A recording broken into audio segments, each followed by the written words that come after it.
지금 함께 읽을 성경 말씀은 아모스서 5장 21절부터 24절까지의 말씀입니다. 아모스서 5장 21절부터 24절까지의 말씀 다 같이 읽겠습니다. 내가 너희 절기들을 미워하여 멸시하며 너희 성회들을 기뻐하지 아니하나니 너희가 내게 번제나 소제를 드릴지라도 내가 받지 아니할 것이요 너희의 살생의 화목제도 내가 돌아보지 아니하리라. 내 노래소리를 내 앞에서 그칠지어다. 내 비파소리도 내가 듣지 아니하리라. 오직 정의를 물같이 공의를 마르지 않는 강같이 흐르게 할지어다. 아멘. 할렐루야. 하나님 앞에 예배자로 나온 해명 가족 여러분에게 주님의 은혜와 평강이 함께 하시기를 바랍니다. 가을 날씨가 만연한 요즘입니다. 아침 저녁으로 선선하고 또 하늘은 맑고 또 햇살은 참 따뜻합니다. 이 가장 좋은 날씨를 마음껏 누리시면서 가을을 보내시는 여러분이 되시면 좋겠습니다. 이런 좋은 날씨, 가을은 독서의 계절이라는 말이 있지요. 이 계절에 저희는 더욱 성경을 가까이 해서 하나님의 말씀으로 저의 영혼을 살찌워야 할 것입니다. 하나님의 말씀이 우리 영혼의 양식이 되어서 우리가 하나님으로 더불어서 충만하게 채워져야 할 것입니다. 그렇게 성경을 읽다 보면 책장에 넘어가지 않는 세 군데를 만나게 됩니다. 다들 공감하실지 모르겠습니다. 처음은 레위기입니다. 여러 율법들과 성막을 만드는 치수를 읽다 보면 어려운 부분들이 참으로 많습니다. 참으로 성경책이 넘어가지가 않지요. 두 번째는 어디입니까? 저한테 예언서입니다. 예언서는 그 배경을 알지 못하면 이해하기 어려운 성경입니다. 무슨 이야기를 하는지, 어떤 말을 예언하고 하는지를 온전히 알기가 어렵습니다. 세 번째는 요한계시록입니다. 여러 비유들로 요한계시록들은 채워져 있어서 성경을 읽으면서 난해하고 어렵다, 이해하기 어렵다라고 느끼곤 합니다. 그렇게 성경을 읽다 보면 저희는 수많은 방해물과 또 수많은 걸림돌을 만나게 됩니다. 하지만 이러한 어려움에도 불구하고 저희가 성경을 가까이 하고 읽어 나간다면 그 성경 안에 담긴 꿀과 같은 기쁨이 저의 영혼을 채울 것입니다. 그 영혼을 풍성하게 누리시는, 그 기쁨을 풍성하게 누리시는 저와 여러분이 되시면 좋겠습니다. 오늘 함께 살펴볼 본문 말씀은 아모스서입니다. 아모스서는 그 성경 통독의 두 번째 굽이 예언서의 한 부분입니다. 모든 예언서는 예언자들이 활동한 그 시기와 그 배경의 내용들을 반영하여서 그 배경 안에서 잘 읽어야 그 예언서를 온전히 이해할 수가 있습니다. 아모스는 여로보암 2세가 북이스라엘을 다스릴 때 활동했습니다. 아모스서 1장 1절 말씀을 보면 유다 왕 우시아의 시대 곧 이스라엘의 왕 요아스의 아들 여로보암의 시대 지진전 2년에 드고와 목자 중 아모스가 이스라엘에 대하여 이상으로 받은 말씀이라 라고 그렇게 아모스에 대해서 설명하고 있습니다. 이렇게 아모스가 활동하던 시대는 여로보암 2세가 북이스라엘을 다스리던 때입니다. 여로보암 2세는 북이스라엘의 부흥기를 이끈 왕입니다. 열왕기하 14장 23절 말씀을 보면 유다의 왕 요아스의 아들 아마샤 제15년에 이스라엘의 왕 요아스의 아들 여로보암이 사마리아에서 왕이 되어 41년간 다스렸으며 라고 그렇게 기록이 되어 있습니다. 여로보암 왕은 이렇게 북이스라엘을 41년 동안 오랫동안 통치한 왕입니다. 그리고 그만큼 이스라엘은 바로 이러할 때 최전성기를 누리게 됩니다. 열왕기하 14장 25절 말씀 이어서 보면 여로보암이 이스라엘 영토를 회복하되 하맛 어귀에서부터 아라바 바다까지 하였으니 라고 기록이 되어 있습니다. 여로보암 왕이 이스라엘을 통치할 때에 그 북이스라엘 영토가 확장이 되고 최대로 넓어진 것을 저희가 알 수 있습니다. 이어서 보여지는 지도를 보면 그때 당시 북이스라엘의 영토를 알 수가 있습니다. 그래서 남쪽으로는 예루살렘 사해까지 이르게 되고 또 북쪽으로는 하맛 어귀까지 이어지는 이 놀라운 영지를 여로보암 2세 때 그렇게 누리게 됩니다. 이처럼 여로보암 2세 때 이스라엘은 부흥기를 맛보았고 또 백성들은 풍요로웠고 평화로웠습니다. 그런데 바로 이러한 시기에 하나님께서 아모스 예언자를 부르셨습니다. 하나님께서 어느 때에 예언자들을 부르십니까? 바로 하나님의 명령과 뜻대로 행하지 않고 죄악 가운데 빠질 때에 하나님께서는 하나님의 목소리를 전할 예언자들을 보내셨습니다. 다윗의 인생 가운데 나단 선지자가 등장하는 순간을 기억하십니까?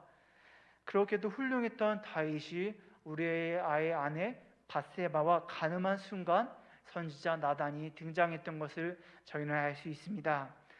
이렇게 하나님께서는 그 북이스라엘의 부흥기지만 바로 그러한 때에 아모스 예언자를 부르셔서 하나님의 말씀을 전하게 한 것입니다.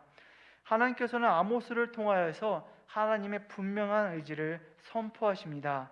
바로 이스라엘 백성이 드리는 예배를 받지 않겠다고 선언하신 것입니다. 오늘 함께 살펴본 말씀 아모스서 5장 21절부터 24절 말씀을 보면 내가 너희 절기들을 미워하여 멸시하며 너희 성회들을 기뻐하지 아니하나니 너희가 내게 번제나 소제를 드릴지라도 내가 받지 아니할 것이요 너희의 살진 희생의 화목제도 내가 돌아보지 아니하리라.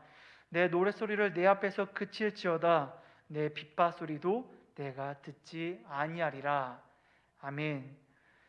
하나님께서는 이 이스라엘 백성들이 드리는 예배를 받지 않겠다라고 선언하고 계신 겁니다. 하나님께서 받지 않겠다라고 하신 그 예배란 무엇입니까? 우리가 드리는 그 예배의 순서와 전통은 출애굽 시대로까지 거슬러 올라갑니다. 하나님께서는 이스라엘 백성들이 거룩하신 하나님의 합당한 거룩한 백성들로 바로 서 있기를 원하셨습니다. 이는 하나님과 이스라엘의 그 사랑의 관계를 지키시기 원하셨기 때문입니다. 그러하도록 하나님께서는 이스라엘 백성들에게 제사들을 통하여서 사람의 죄와 허물을 깨끗하게 시켜주셨습니다. 이스라엘의 예배의식인 번제와 소제, 속건제, 속죄제, 화목제는 사람의 죄와 허물을 대속물의 피로써 깨끗하게 속하는 것입니다. 죄로 단절된 하나님과 사람 간의 관계를 회복시키는 것이 바로 예배입니다. 신학자 폴 틸리의 표현을 빌려서 말하자면 예배란 하나님과 인간 사이에 있는 분리를 극복하고 하나됨을 회복하기 위한 예식적 절차라고 볼 수가 있습니다. 예배를 통하여서 하나님과 인간 사이에 있는 분리가 극복이 되고 그리고 분리된 하나님과 인간이 다시금 하나로 하나됨으로써 회복하는 그 절차가 예배라는 것입니다. 그런데 하나님께서는 그러한 예배를 거부하십니다. 그런 예배를 받지 않겠다라고 선포하고 계십니다. 예배의 그런 속성과 같이 하나님께서는 이스라엘 백성들과 분리하겠다, 또 회복하지 않겠다라고 선포하신 것입니다. 그 여로보암 2세의 시대는 어떻습니까? 부유하고 풍요로웠습니다. 왕이 41년간 통치할 만큼 평화로운 시대입니다. 이러한 시대에 드리는 하나님께 드리는 예배는 어떠하였겠습니까? 값비싸고 귀한 것으로 성전이 채워졌을 것입니다. 그리고 하나님께 드려지는 제물들은 살찌고 통통한 제물들로만 골라서 하나님께 드렸을 것입니다. 그리고 하나님께 드리는 찬양들은 화려하고 찬란한 것들로 채워졌을 것입니다. 어쩌면 그 평화로운 시기를 보내게 하신 하나님께 감사와 경배로서 그 예배가 온전히 채워졌을지도 모릅니다. 그런데 하나님께서는 그 화려하고 귀하고 아름다운 예배를 거부한다라고 말씀하고 계십니다. 하나님께서는 그 예배를 증오한다 하시며 그 예배로부터 고개를 돌리지 않으신다고 합니다. 그리고 당장 그 찬양을 멈추라고 명령하시며 그렇게 예배를 받지 않겠다고 말씀하십니다. 하나님께서는 그 예배, 그 화려하고 좋은 예배를 왜 받지 않으셨겠습니까? 그 이유는 그 예배를 드리는 이스라엘 백성들이 하나님께서 원하시고 찾으시는 뜻에 합당하게 살지 않았기 때문입니다. 하나님께서 찾으시고 원하시고 기뻐하시는 정의와 공의를 행하기보다는 그 정의와 공의를 팽개치고 힘없는 자들을 밟고 부당한 세금을 거두었기 때문에 하나님께서는 그 예배를 받지 않으신다라고 분명하게 말씀하고 계십니다. 아모스서 5장 7절 말씀을 보면 정의를 쓴 쑥으로 바꾸며 공의를 땅에 던지는 자들아. 또 이어서 아모스 5장 11절 말씀을 보면 너희가 힘없는 자를 밟고 그에게서 미래 부당한 세를 거두었은즉 너희가 비록 다듬은 돌로 집을 건축하였으나 거기 거주하지 못할 것이요 아름다운 포도원을 가꾸었으나 그 포도주를 마시지 못하리라 라고 하나님께서는 말씀하고 계십니다. 이스라엘 백성들의 삶은 분명히 풍요로웠습니다. 하지만 그 삶은 또한 하나님께서 찾으시고 기뻐하시는 정의와 공의가 텅텅 비어 있었습니다. 하나님의 거룩과 사랑은 바닥에 버려지고 짓밟혔습니다. 그리고 나서 사람들은 그 입과 그 손으로 하나님께 예배를 드린 것이지요. 그 공의와 정의를 짓밟고 내팽개친 그 삶으로 입과 손으로 하나님께 예배를 드리며 나아간 것입니다. 즉 예배를 드리는 이스라엘 백성의 그 일상의 삶이 하나님께서 기뻐하시고 찾으시는 예배와 동떨어져 있었기 때문에 하나님께서는 그 예배를 받지 않으셨습니다. 하나님께서 기뻐하시고 찾으시는 것은 드리지 않고 헛되고 악한 것들만 하나님께 드렸기 때문입니다. 미가서에서도 이러한 말씀을 이와 같은 말씀을 찾아볼 수 있습니다. 미가서 6장 6절에서 7절 말씀에서는 내가 무엇을 가지고 여호와 앞에 나아가며 높으신 하나님께 경배할까? 내가 번제물로 1년 내 송아지를 가지고 그 앞에 나아갈까? 여호와께서 천천의 수장이나 만만의 강물 같은 기름을 기뻐하실까? 내 허물을 위하여 내 맏아들을 내 영혼의 죄로 말미암아 내 열매를 드릴까라고 그렇게 미가서에서 말씀되어 있습니다. 미가에서 예배를 드리는 사람들은 그렇게 하나님께 좋은 것으로 경배를 드리며 1년 된 송아지를 가지고 예배를 드리며 또 천천의 수당이나 망만의 강물 같은 기름을 가진다고 어쩌면 가장 좋은 것들을 위하여서 맏아들을 드리며 내 몸에 열매를 드릴까까지라고 하면서 하나님께 어떻게 예배를 드릴까라는 고백을 하고 있습니다. 그런데 하나님께서는 그러한 것들을 받지 않으시고 찾으시지 않으신다고 말씀하고 계십니다. 오히려 하나님께서는 이렇게 말씀하고 계십니다. 미가서 6장 8절 말씀 다 같이 읽겠습니다.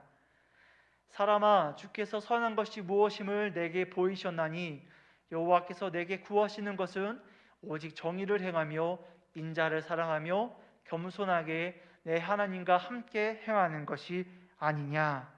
하나님께서는 이렇게 말씀하고 계십니다.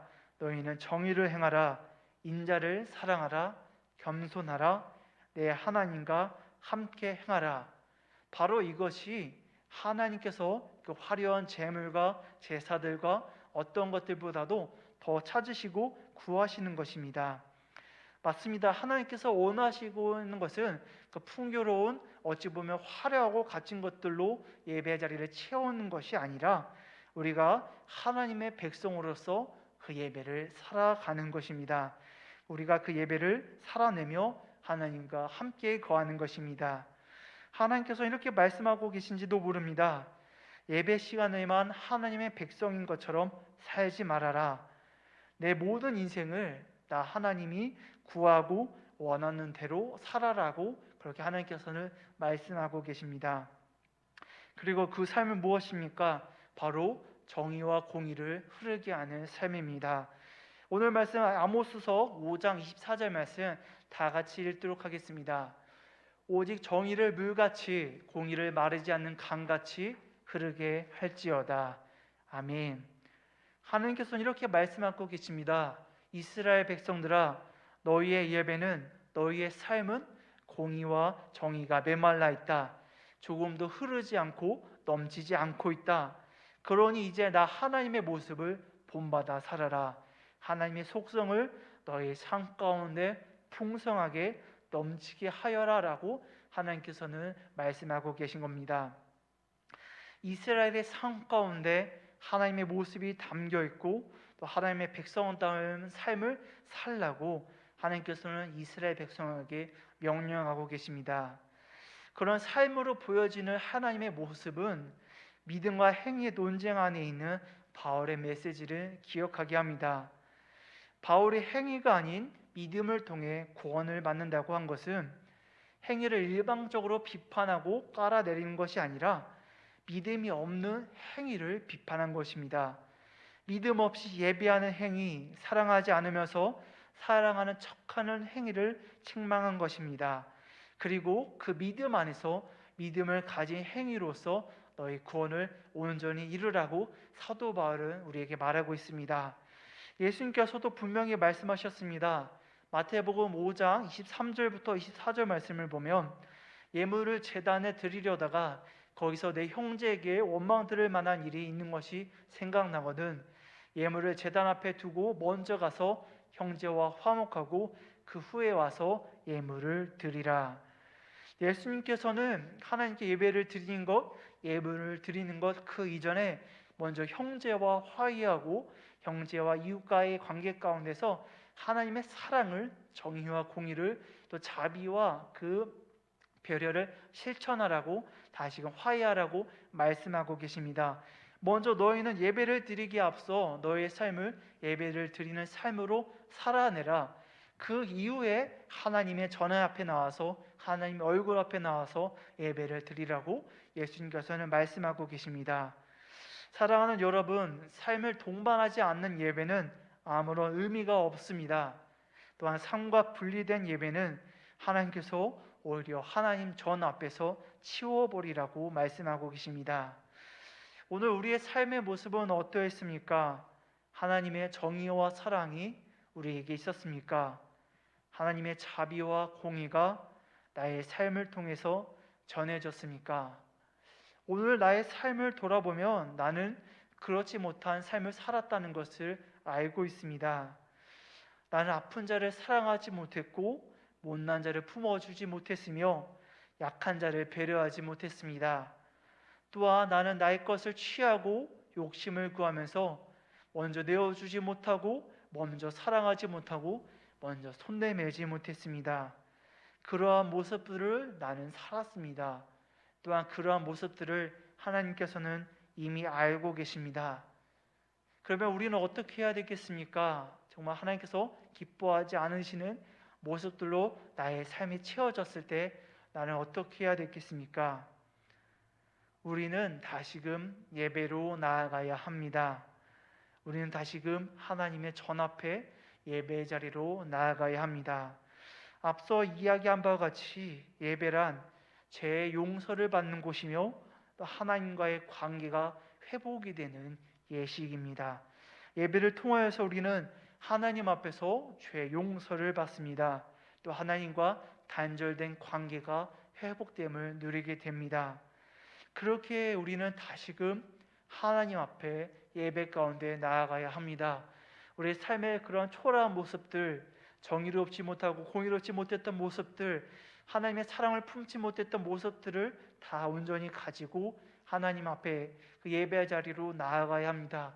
그리고 예배 가운데 우리의 죄가 용서받고 다시금 하나님과의 관계가 회복이 되며 하나님의 거룩한 백성으로 하나님께서 기뻐하시는 사랑스러운 자녀로서 다시금 새로워져야 할 것입니다. 그렇게 예배를 통하여서 우리는 우리의 허물들이 벗겨지고 다시금 하나님의 것으로, 하나님의 속성으로, 하나님의 사랑으로 우리의 영혼이, 우리의 삶이 채워집니다. 그리고 하나님께서는 또한 그런 예배로 채워진 우리의 사소한 일들에 관여하고 또 함께하기를 원하시며 우리가 드리는 일상이 하나님께로 다시금 돌아와 하나님의 큰 길, 하나님께서 기뻐하시고 찾으시는 그 강물이 흐르기를 원하고 계십니다. 유대 랍비이자 신학자인 아브라함 요슈아 헤셀은 하나님과 인간이 만나는 접촉점에 대해서 이렇게 이야기했습니다.